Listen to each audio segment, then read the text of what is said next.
कभी आपने किसी ऐसे इंसान से प्रेम किया है जिसके बिना जिंदगी अधूरी लगती हो, लेकिन जिसे अपना कहने का अधिकार आपके पास ना हो?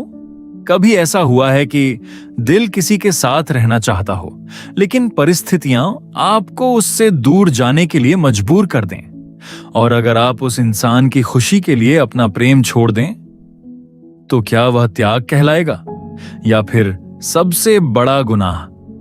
आज की कहानी ऐसी ही एक मोहब्बत की है। एक ऐसी मोहब्बत जिसमें दो लोग एक दूसरे को समझते हैं, एक दूसरे की परवाह करते हैं और भीतर से एक दूसरे से जुड़ चुके हैं, लेकिन अपनी भावनाओं को पूरी तरह स्वीकार नहीं कर पाते। ये कहानी है धर्मवीर भारती के प्रसिद्ध उपन्यास गुनाहों का देवता की। कहानी का केंद्र है चंद्र। चंदर एक पढ़ा लिखा, संवेदनशील और आदर्शवादी युवक है। उसका रिश्ता प्रोफेसर शुक्ला के परिवार से बहुत गहरा है।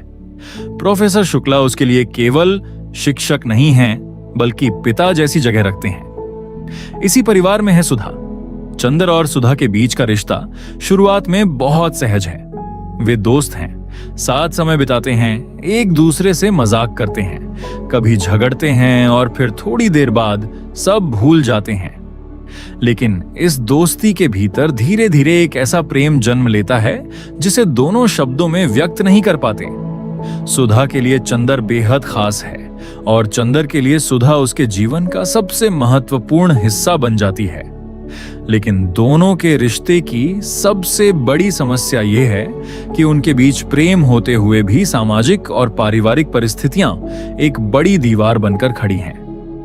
चंदर धीरे धीरे समझने लगता है कि सुधा के प्रति उसकी भावनाएं सामान्य दोस्ती से बहुत आगे निकल चुकी हैं। सुधा भी चंदर के बिना खुद को अधूरा महसूस करती है, लेकिन दोनों अपने प्रेम को खुलकर स्वीकार नहीं करते। ये प्रेम किसी फिल्मी प्रेम कहानी जैसा नहीं है। ये बहुत शांत है, बहुत मासूम है और इसी वजह से बहुत गहरा है। उनके बीच कई ऐसे क्षण आते हैं जहां लगता है कि अब दोनों अपने मन की बात कह देंगे, लेकिन हर बार कोई ना कोई परिस्थिति उन्हें रोक देती है। चंदर के मन में प्रोफेसर शुक्ला के प्रति सम्मान भी है। वह नहीं चाहता कि उसके किसी फैसले से उस परिवार का विश्वास टूटे।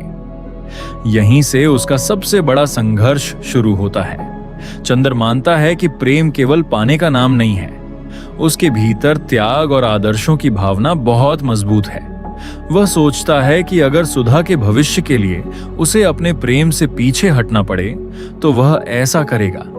लेकिन इंसान अपने दिल को जितना समझाने की कोशिश करता है, दिल उतना ही सवाल पूछता है। क्या सुधा से प्रेम करना गलत है? क्या उसे पाने की इच्छा गलत है? क्या समाज के नियम इंसान की भावनाओं से बड़े हैं? चंदर इन सवालों के बीच उलझता जाता है। सुधा भावुक है। उसका संसार चंदर के आसपास बहुत गहराई से जुड़ा हुआ है। उसके लिए चंदर केवल प्रेमी नहीं है, वह उसका मित्र है, उसका विश्वास है, उसकी दुनिया का वह व्यक्ति है जिसके सामने वह अपने मन की हर बात कह सकती है। लेकिन सुधा की जिंदगी में भी परिवार और सामाजिक अपेक्षाएं मौजूद हैं। वह अपने पिता की इच्छा के विरुद्ध नहीं जाना चाहती, इसलिए जब उसके भविष्य को लेकर निर्णय सामने आता है तो उसके सामने भी बहुत कठिन स्थिति पैदा हो जाती है। एक तरफ उसका अपना मन है, दूसरी तरफ पिता की इच्छा और परिवार की मर्यादा। कहानी में वह समय आता है जब सुधा के विवाह की बात सामने आती है। यहीं से कहानी का दर्द अपने चरम की ओर बढ़ता है। चंदर और सुधा दोनों जानते हैं कि उनके बीच प्रेम है, लेकिन चंदर अपने आदर्शों और प्रोफेसर शुक्ला के प्रति सम्मान के कारण उस प्रेम को विवाह तक ले जाने की दिशा में आगे नहीं बढ़ता। सुधा भी अपने परिवार से विद्रोह नहीं करती। दोनों एक दूसरे को खोने की कल्पना से टूटते हैं, फिर भी परिस्थितियों के सामने झुक जाते हैं। यहां कहानी एक बहुत बड़ा सवाल पूछती है, क्या किसी रिश्ते को बचाने के लिए खुद को तोड़ देना सही है? जब सुधा के विवाह का समय आता है तब चंदर के भीतर एक तूफान चल रहा होता है। जिस लड़की के साथ उसने अपना इतना समय बिताया, जिसके साथ उसने अपने जीवन की अनगिनत छोटी बड़ी यादें बनाई, अब वही लड़की किसी और के घर जाने वाली है। बाहर से चंदर अपने आप को संभालता है, लेकिन भीतर उसका संसार टूट रहा है। सुधा भी चंदर से दूर जाने की पीड़ा महसूस करती है, उनके बीच का प्रेम अब भी मौजूद है, लेकिन अब वह प्रेम एक ऐसी चीज बन चुका है जिसे दोनों अपने भीतर लेकर जीने वाले हैं। सुधा की विदाई कहानी के सबसे भावुक हिस्सों में से एक है। सुधा के जाने के बाद चंदर का जीवन बदल जाता है। जिस घर में उसकी मौजूदगी से जीवन में गर्माहट थी, वहां अब खालीपन है। वह अपने काम में खुद को व्यस्त रखने की कोशिश करता है, लेकिन यादें पीछा नहीं छोड़ती। सुधा की बातें, उसकी हंसी, उसकी छोटी छोटी आदतें सब चंदर के मन में बार बार लौटती हैं। वह समझता है कि उसने जो फैसला लिया था वह केवल सुधा को नहीं, खुद उसे भी बदल चुका है। इसी दौरान कहानी में बिनती का महत्व बढ़ता है। बिनती चंदर के जीवन में एक अलग तरह की उपस्थिति लेकर आती है। वह चंदर की स्थिति को समझती है, वह उसके अकेलेपन को देखती है, लेकिन चंदर अभी भी सुधा की याद से बाहर नहीं निकल पाया है। बिनती के साथ उसका रिश्ता सुधा से बिल्कुल अलग है। यहाँ प्रेम, आकर्षण, करुणा और भावनात्मक सहारा सब एक दूसरे में उलझने लगते हैं। चंदर का मन अब पहले जैसा स्थिर नहीं रहता। यही कहानी का सबसे महत्वपूर्ण मनोवैज्ञानिक पक्ष सामने आता है। चंदर, जिसने हमेशा प्रेम को आदर्श माना था, अब खुद अपनी भावनाओं के बीच उलझ जाता है। वह अपने फैसलों पर सवाल करने लगता है। क्या उसने सुधा के लिए सही किया? क्या उसने अपने आदर्शों के नाम पर उसकी इच्छा को दबा दिया?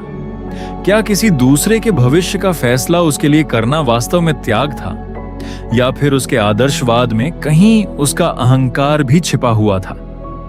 ये सवाल चंदर को अंदर से परेशान करते हैं। दूसरी तरफ सुधा अपनी नई जिंदगी में आगे बढ़ने की कोशिश करती है। विवाह के बाद उसकी परिस्थितियां बदल जाती हैं, लेकिन उसका मन पूरी तरह अतीत से मुक्त नहीं हो पाता। चंदर उसके लिए केवल पुरानी याद नहीं है, वह उसके जीवन का ऐसा हिस्सा है जिसे वह चाहकर भी मिटा नहीं सकती। फिर भी सुधा अपने नए जीवन और जिम्मेदारियों को निभाने की कोशिश करती है। यही उसकी सबसे बड़ी त्रासदी है। वह चंदर से प्रेम करती है, लेकिन उसके साथ जीवन नहीं जी सकती। समय गुजरता है, दोनों के रास्ते अलग हो जाते हैं, लेकिन उनकी भावनाएं पूरी तरह खत्म नहीं होती। कभी कभी जिंदगी इंसान को उस व्यक्ति से दूर कर देती है जिसे वह सबसे ज्यादा चाहता है, और फिर वह व्यक्ति हमारे जीवन में नहीं, हमारी यादों में रहने लगता है। चंदर और सुधा के साथ भी यही होता है। वे एक दूसरे के पास नहीं हैं, लेकिन दोनों की स्मृतियों में एक दूसरे की जगह बहुत गहरी है। कहानी आगे बढ़ती है तो चंदर के भीतर एक और संघर्ष पैदा होता है। उसके आदर्श प्रेम की कल्पना और उसकी मानवीय इच्छाओं के बीच टकराव होने लगता है। वह समझता है कि मनुष्य केवल आदर्शों से नहीं बना, उसके भीतर इच्छाएं भी हैं, कमजोरियां भी हैं, अकेलापन भी है, और यही मानवीय कमजोरी चंद्र को ऐसे फैसलों की ओर ले जाती है जिनसे उसका अपना आदर्शवादी व्यक्तित्व भी सवालों के घेरे में आ जाता है। यही वजह है कि कहानी का शीर्षक केवल प्रेम की पवित्रता की ओर संकेत नहीं करता, यह मनुष्य की उन कमजोरियों की ओर भी संकेत करता है जिन्हें वह खुद स्वीकार नहीं करना चाहता। बिनती चंद्र के जीवन में एक भावनात्मक सहारा बनती है। वह चंदर को समझने की कोशिश करती है, लेकिन चंदर के भीतर सुधा की जगह इतनी गहरी है कि किसी दूसरे रिश्ते को पूरी तरह स्वीकार करना उसके लिए आसान नहीं। वह अतीत और वर्तमान के बीच फंसा रहता है। एक तरफ सुधा की याद, दूसरी तरफ वर्तमान की वास्तविकता, और इसी संघर्ष में चंदर धीरे धीरे समझने लगता है कि उसने जीवन में प्रेम को जितना सरल समझा था, वास्तव में वह उतना सरल नहीं था। सुधा भी अपनी भावनाओं को लेकर संघर्ष करती है। उसने परिस्थितियों को स्वीकार कर लिया है, लेकिन स्वीकार कर लेना और भूल जाना एक बात नहीं है। इंसान अपने फैसलों के साथ जी सकता है, लेकिन अपनी यादों से हमेशा भाग नहीं सकता। सुधा के जीवन में भी यही होता है।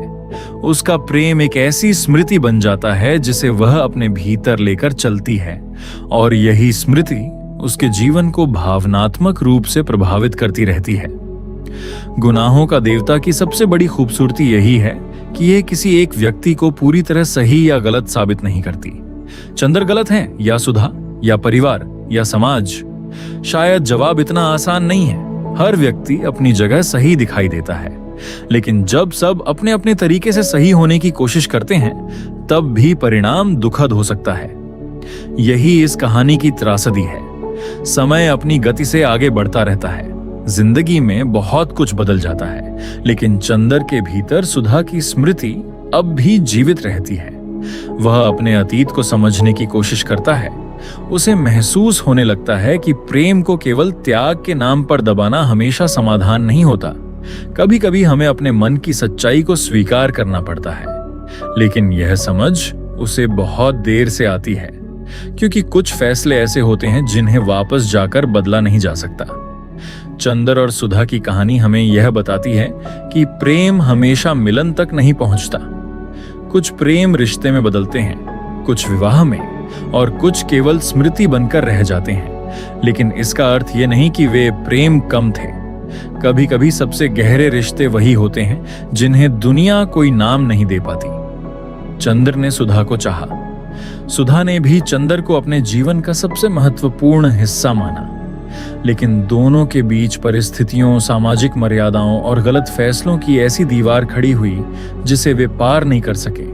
और अंततः उनका प्रेम साथ रहने की कहानी नहीं, बल्कि जीवन भर याद रहने वाली एक अधूरी कहानी बन गया। यह कहानी केवल प्रेम की कहानी नहीं है, यह हमें मनुष्य के भीतर चलने वाले संघर्ष को समझाती है।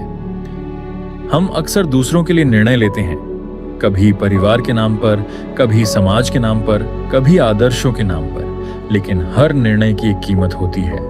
चंदर की सबसे बड़ी त्रासदी शायद यही है कि उसने प्रेम को त्यागने का फैसला तो कर लिया, लेकिन उसके परिणाम से खुद को बचा नहीं पाया। और सुधा की त्रासदी यह है कि उसने परिस्थितियों को स्वीकार तो कर लिया, लेकिन अपने मन के एक हिस्से को पीछे छोड़ दिया। कभी कभी हम जिंदगी में किसी ऐसे व्यक्ति से मिलते हैं जो हमारा नहीं बन पाता, लेकिन हमें हमेशा के लिए बदल देता है। वह व्यक्ति हमारे साथ नहीं होता, लेकिन हमारी सोच में होता है, हमारी यादों में होता है, हमारे अकेलेपन में होता है, और शायद इसी को अधूरा प्रेम कहते हैं। गुनाहों का देवता हमें यही एहसास कराता है कि प्रेम की सबसे बड़ी परीक्षा मिलन नहीं, वियोग है। जब सामने वाला हमारे साथ नहीं होता, तब भी क्या हम उसके लिए अपने दिल में वही सम्मान और भावना रख सकते हैं? और शायद इसी सवाल की वजह से यह कहानी आज भी इतनी भावुक लगती है। तो ये थी गुनाहों का देवता की पूरी कहानी का सार। एक ऐसी कहानी जिसमें प्रेम था, लेकिन प्रेम से ज्यादा मजबूत थीं परिस्थितियां। जहां दो लोग एक दूसरे को चाहते थे, लेकिन जिंदगी ने उन्हें एक होने का अवसर नहीं दिया, और अंत में बच गईं कुछ यादें, कुछ पछतावे, कुछ सवाल, और एक ऐसी मोहब्बत जो पूरी होकर भी अधूरी रह गई। अगर आपको ऐसी साहित्यिक और भावनात्मक कहानियां पसंद हैं, तो वीडियो को लाइक करें, चैनल को सब्सक्राइब करें और कमेंट में बताइए, क्या सच्चा प्यार हमेशा पाने का नाम है, या किसी को खोकर भी उसे दिल में जिंदा रखना प्यार है?